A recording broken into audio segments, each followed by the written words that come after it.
you're watching Gearz.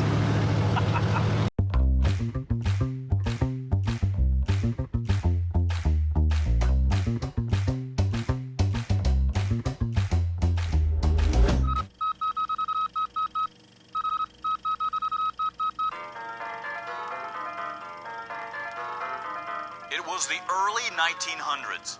The automobile was in its infancy. Matter of fact, at the turn of the century, the question wasn't, what kind of car do you drive? It was, do you think the car will ever replace the horse and the train? A lot of people had their doubts. So, to prove that this thing called the automobile was capable of reliable, long-distance travel, a race was devised that started in New York, ran across North America, then to Asia, then Europe, and finally finished in Paris after traveling over 22,000 miles in a grueling 169 days. This was without roads, without gas stations, and without auto parts stores. To this day, it is still one of the toughest endurance races ever devised or attempted. It was simply called the Great Race. Now, you're probably thinking, oh, that's great. That's really cool, but man, that was a long time ago. What exactly does that have to do with today? Well, plenty. Because a version of the Great Race is still around, and for the last 25 years, it's been running all across the United States. And it's not only one of the coolest automotive events to see, but it's also something that you can get involved in. Here's how it works. Each car has a team of a driver and a navigator.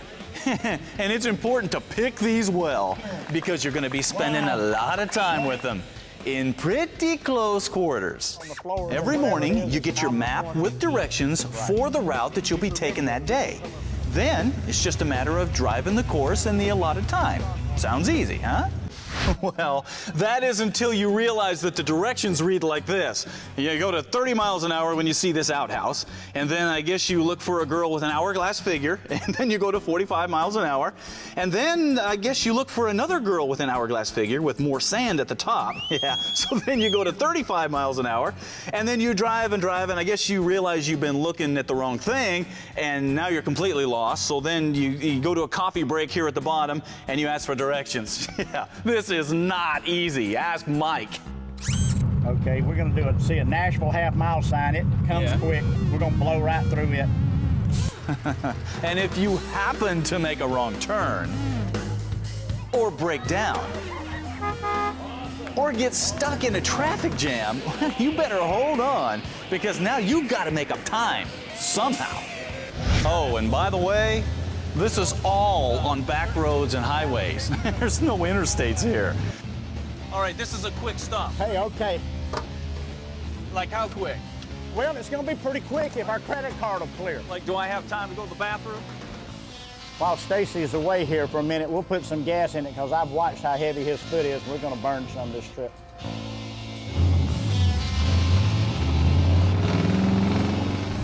And we're gonna wanna just keep going. You're gonna wanna pass all these guys carefully, and we just need to hit it and get it. Now you can start to get an idea of just how much fun this thing can be. 6, 7. In running a leg of the race with my good buddy Mike Goodman from Honest Charlie Speed Shop, I quickly found that the hardest part for me was keeping the speed down where it should be. 35 miles an hour. 35, I've already passed it. Well, we have to slow down. You got a turn here? Yes. The hardest part for Mike was realizing that you can't read the map very well if it's rolled up in your hand. You're supposed to be behind that white car and in front of Corky, really. That's where you're actually supposed to be. The Great Race is open to any vehicle built prior to 1969, and you will be amazed at the vehicles you're going to see running this race. Everything from vintage race cars to muscle cars to sports cars to hand-built creations. I mean, one of my favorites was this Peterbilt truck thing that used a World War II tank engine for power. And when this thing rolled onto the scene, everybody noticed. However, it's not until you pull into the small towns along the way that you begin to realize the magnitude of this event.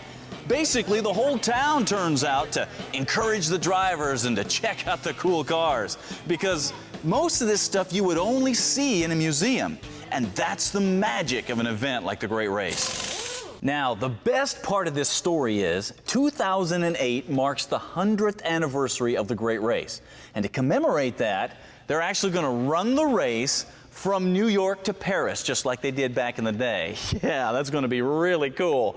Best part is, it's open to anybody, so this is something that you can get involved in. I know that we probably will, because I can think of at least one vehicle that I would love to drive through China and into Europe and on into France with a big American flag billowing out the back. I mean, can you think of the global ramifications of that? It'd be great. Of course, I'd probably end up in a Turkish prison, you know.